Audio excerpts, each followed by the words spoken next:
Good afternoon, ladies and gentlemen. Another award-winning connected top pop in Smart Conference 2014. Inspector Michael Brown, and Vice President of Health Rock. Please give him a warm welcome to Smart.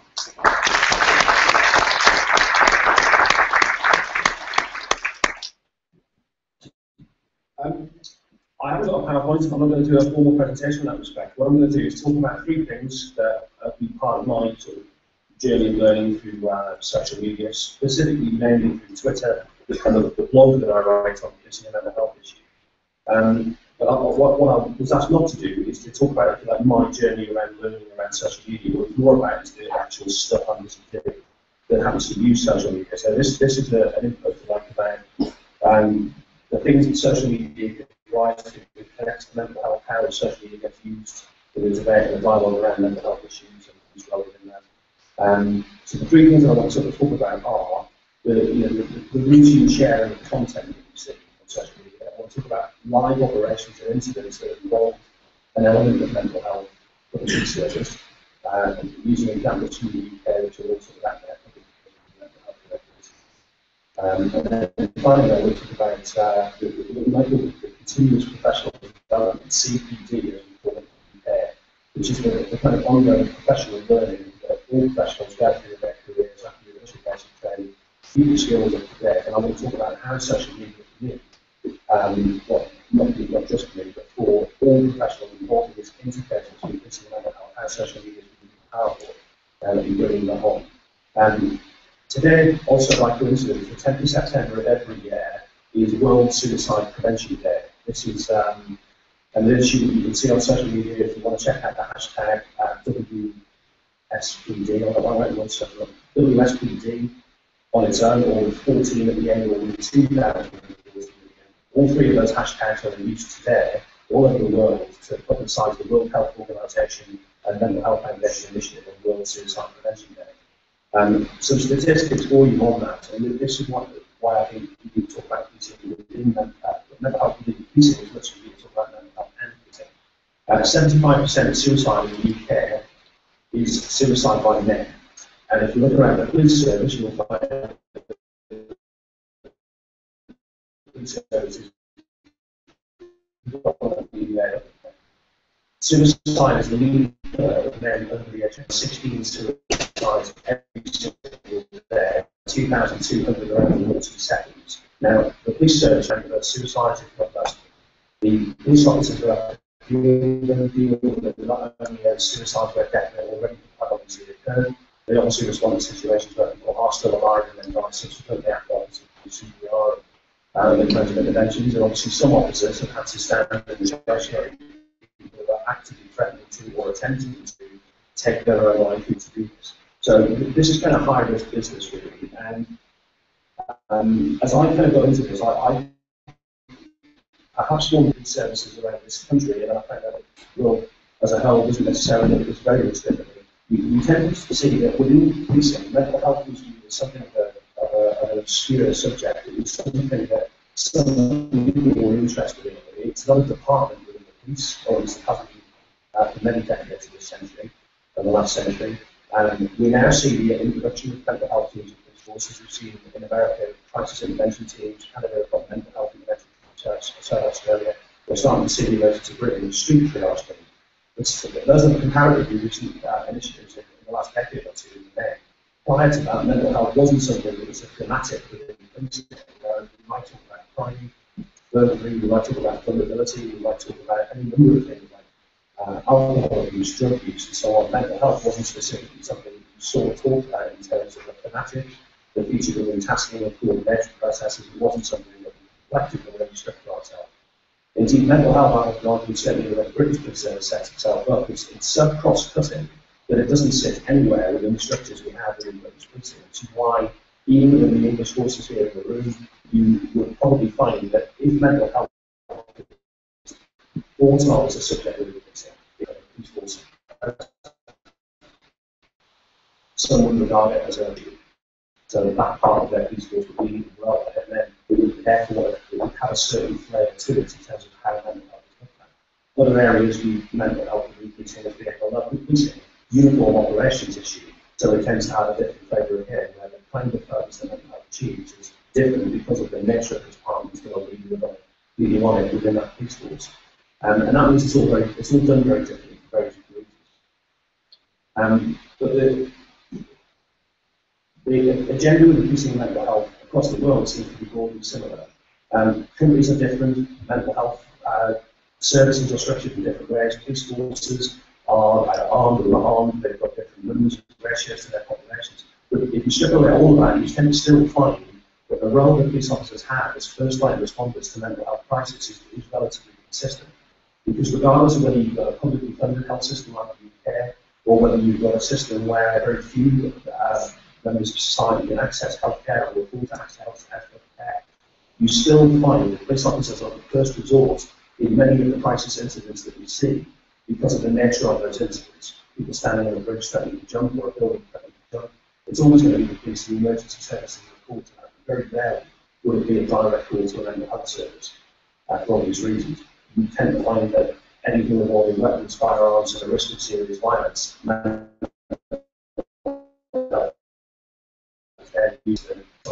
to bear on incidents where there are risks of use of weapons or people who may or may not necessarily act violently.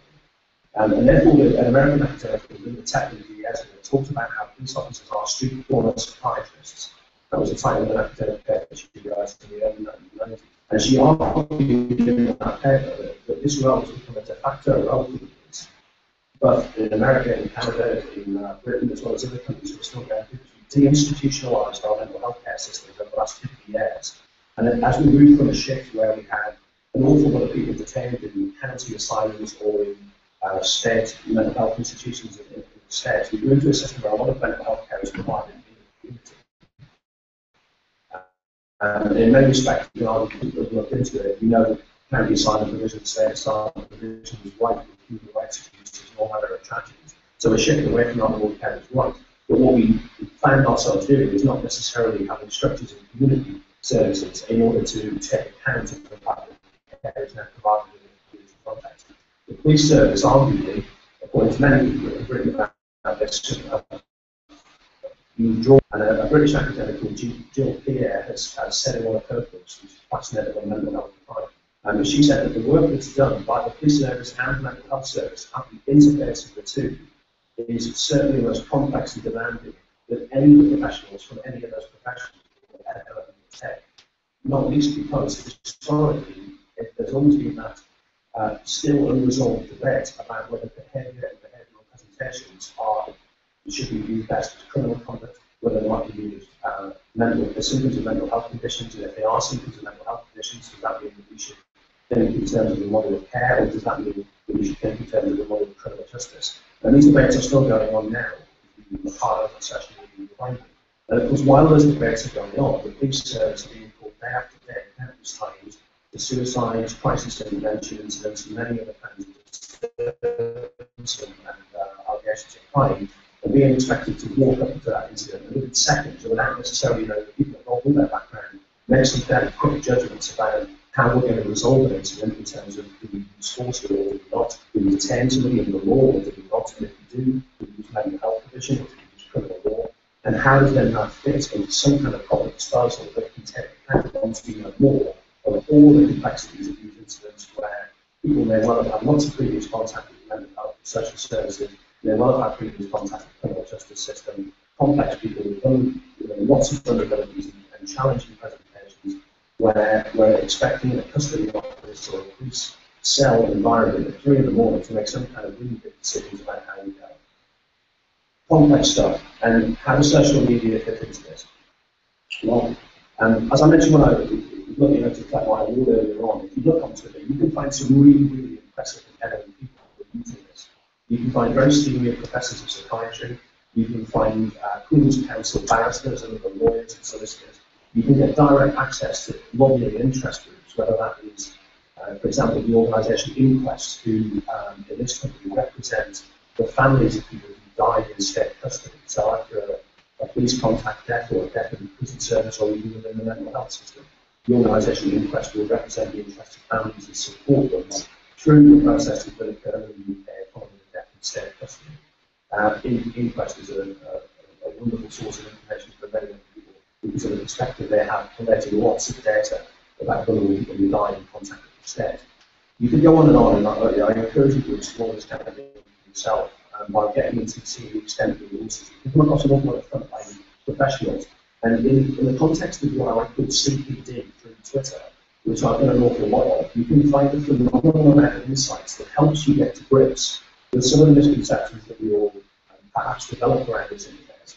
Because I stand before you with, I think, about a total of 10 hours of mental health training in my career, and that, to say the very least, it's fairly limited when you think that estimates suggest that in Britain about 20% of the land, crucially not 20% of the time, but 20% of the land, is estimated to be connected to mental health in one way, shape or form.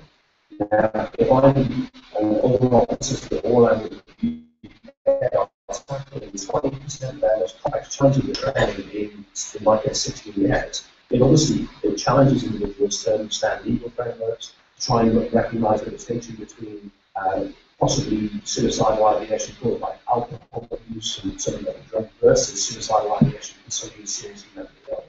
How do you tell the difference of 3 in the morning? How do you tell the difference of somebody standing on top of the building planning to jump? These are extremely challenging issues, and even psychiatrists and other experienced mental health professionals sometimes struggle to get grips with. But there are actually more some processes out there that can help, and I've come across plenty of them through Twitter and the use of social media. And I've often said a few times that it's really, really impressive when you get on Twitter and you get half an hour free, and then all of a sudden you find yourself in a 7-way discussion with an ambulance paramedic, a social worker who specialises in mental health issues and knows an awful lot about mental health, a psychiatrist, an accident and emergency doctor who can tell you plenty about how some people who present to what might be better termed in terms of police officers, a lay person. You know, there are lots of representations that may look as if they could be mentally ill, which actually is indicative of them being physically injured, either because of a head injury or because of a condition like Parkinson's disease or diabetes. So there's a lot of medical complexity in some of the things that we get to, but professionals out there in social media can help with this, and they have helped with this.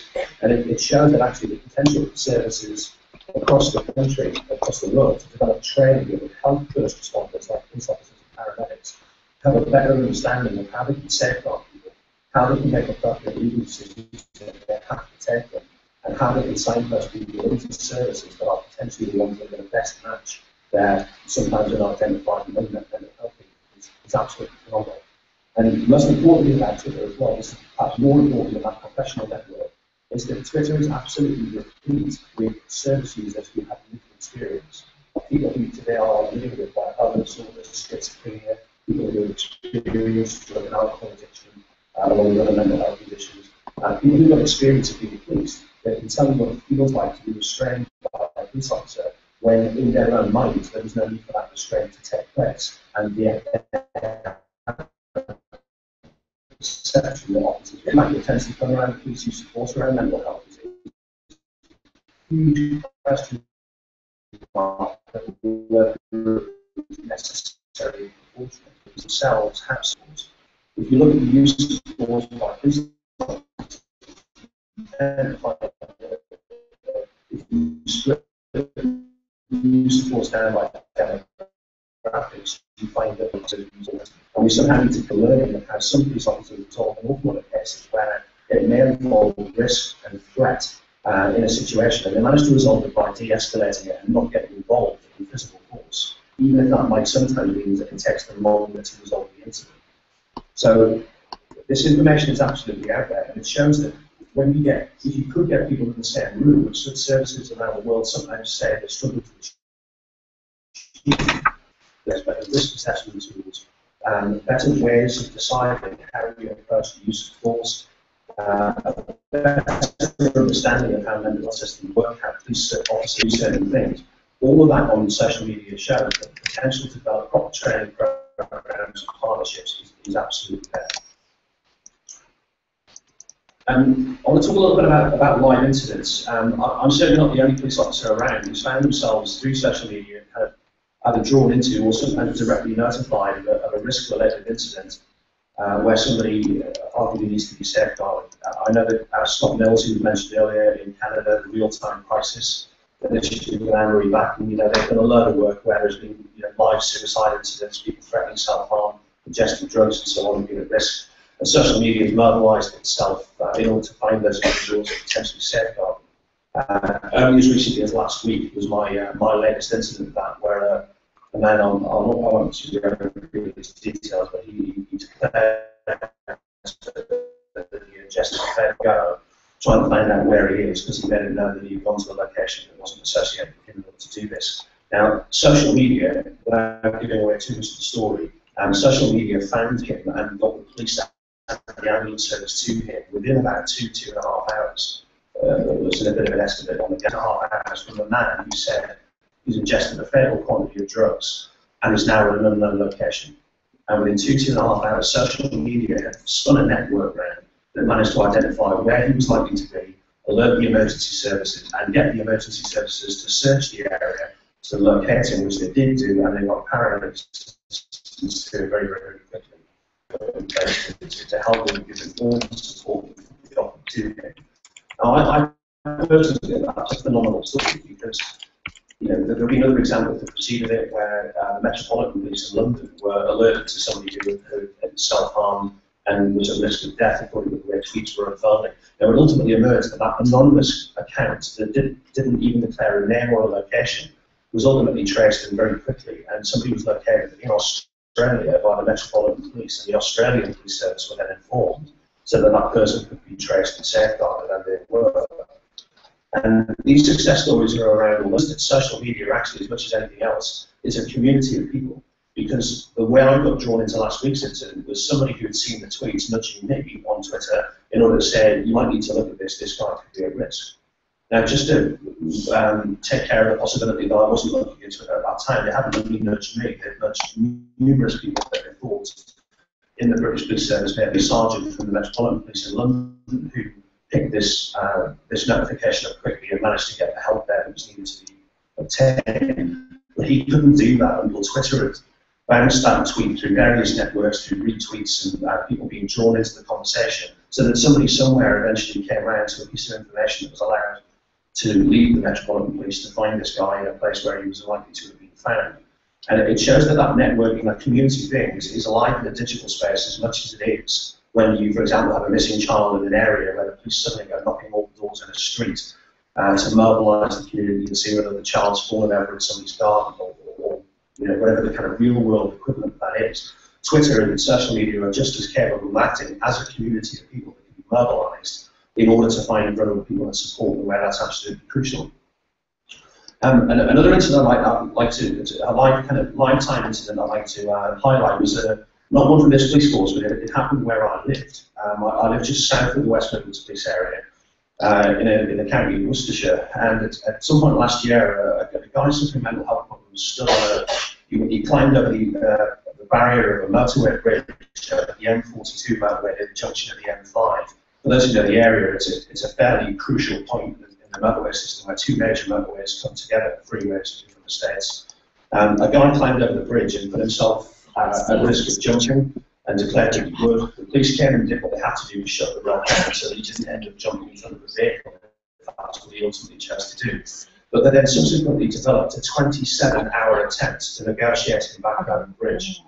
And at that particular point, this was a Saturday afternoon that the incident began, and the motorway, the one motorway in particular, which was the very carriageway he was over, the southbound carriageway of the M42, it actually, obviously, it ground the motorway to a halt, and there were an awful lot of people who were on their way to see their family, and on the way to a football match, or on their way back home from playing hockey that morning, who started to tweet what was going on, and the hashtag M42 developed, and before you knew where you were, you had two camps of people who were commenting publicly about the fact this chap was over the motorway bridge. And on the one hand, you had certain people who were clearly frustrated at being held up. And I'm sure some of them were tweeting just out of frustration that their plans were interrupted as much as they were trying to be malicious around the incident. But there was a body of people tweeting along the lines of a selfish act. He should either jump and get on with it, or he needs to get down, he needs to make his mind up, why doesn't he crack on? And of course, on the other side, there were a group of people who were saying, well, actually, whatever the inconvenience to me for an hour or two, which at that stage is what they had to be doing, that's as nothing compared to the fact that this man must be in a significant state of distress to get himself on the opposite side of the bridge and threaten to take his life. by such a brutal means as throwing himself from a height away from a large vehicle on a major motorway. And there was a real clash between the two. The police service, obviously, at the time, that particular service, they were mobilising social media to give practical updates around road diversions, road blockages, estimations as far as they could make them around how long the thing may last. And they kept this going and going and going.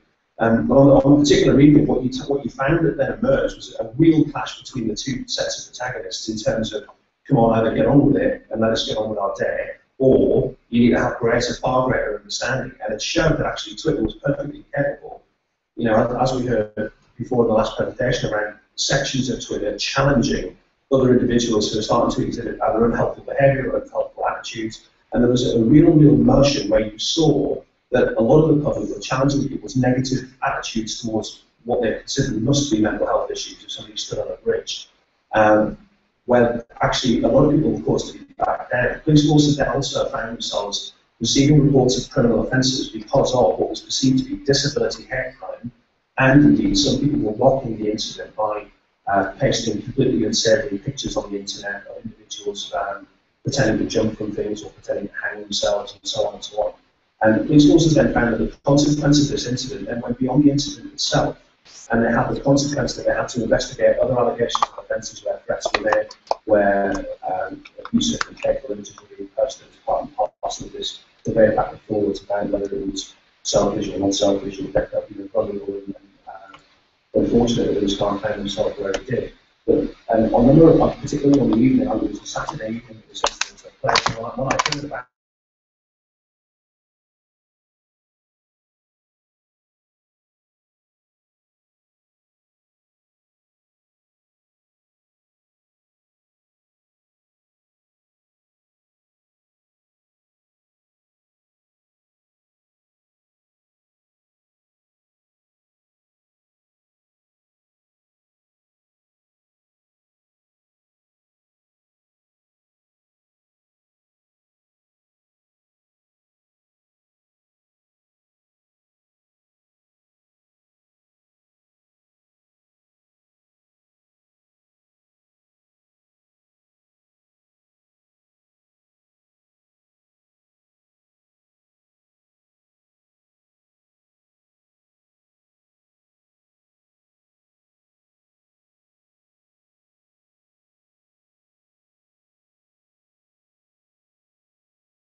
exist specifically to provide help and support for armed services members and veterans who are either towards the end of their service or coming out of their military service, who are struggling with issues like PTSD and depression. The combat stress is a phenomenal amount of work around military mental health.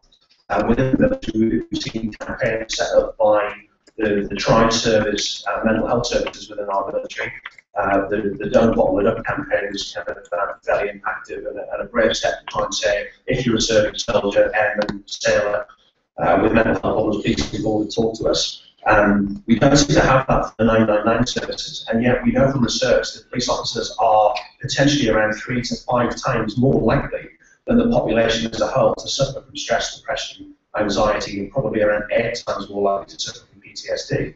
We know that policing, according to the World Health Organization, is a high-risk profession in terms of suicide. High-risk profession in terms of suicide. And yet we don't have organisations that exist to kind of try and provide that kind of care and support. It strikes me we're going to have to get to it, because what we also know about the British Police Service is that days lost at work to mental health and psychological conditions is on the rise. I'm sure plenty of people are still trying to work out why that might be, what the issues might be, and undoubtedly not all of it is around the profession that we do.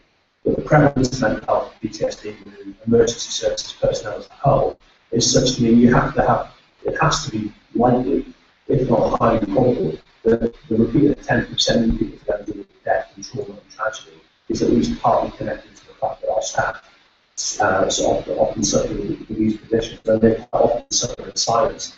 In the UK, we have a mental health charity called Mind, probably one of the leading charities, and a senior police officer, name, gender, and police force unknown. We also blogging anonymously for Mind, in fact, probably about 18 months now, within which that officer said, I've been a police officer for 25 years, I'm an accredited tactical firearms commander, I'm an accredited silver public order commander, I've commanded hundreds of firearms incidents, measures, stun matches, football matches, other big public order events. And I've worked so hard that I've grown myself into a position where I've been written off as being depressed, suffering from anxiety, and suffering from a degree of stress and trauma for physical health problems for me as well as mental health problems. And I couldn't possibly walk into my organisation and tell my boss that this is the case. Because if I did, I might really and that was the kind of tenor of the blog that you went through, saying that policing is a high-risk profession. We don't always necessarily do the best to look after each other, but that having been said, that's probably true of society as a whole. So if I've said anything about the last 5 minutes in particular, it's any kind of a dig around policing, it's actually a dig at the attitude we have in our society towards mental health.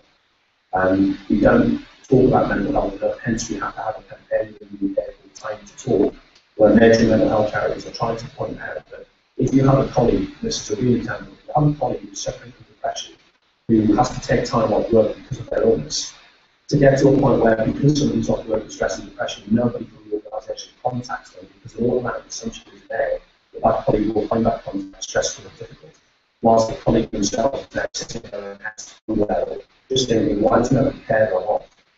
And there are issues around mental health, perception around mental health, we need to talk about it more. I would encourage you all to do that in your own organisations, because we've got this organisation with a certain operational culture, and it's not necessarily as conducive as it perhaps could be, according not to me, but according to the people who contacted me from social media over the years and said, this would be an issue for me, and we need to talk about it more, we need more support. I was delighted to find you kind of initially a Twitter account that you set up called Heroes Are Human, and it's I have a fledgling initiative, but it is specifically to try and set up a charitable organisation and support networks for all of the major emergency services, not just the police, to try and deal with the fact that when incidents like just described in Brunswick are happening, the ambulance service, the fire service, the police service, all the services have to go towards this thing when all the advice goes to everyone else is going to lock yourself in your house and stay far away from what you can. And that's the case for so many years that we deal with. So I'm making an appeal on World Suicide Prevention Day. We talk a bit more about mental health, we look after each other a bit more, and recognise that actually we don't understand the extent to which we ourselves in the service are affected by mental health. Thank you.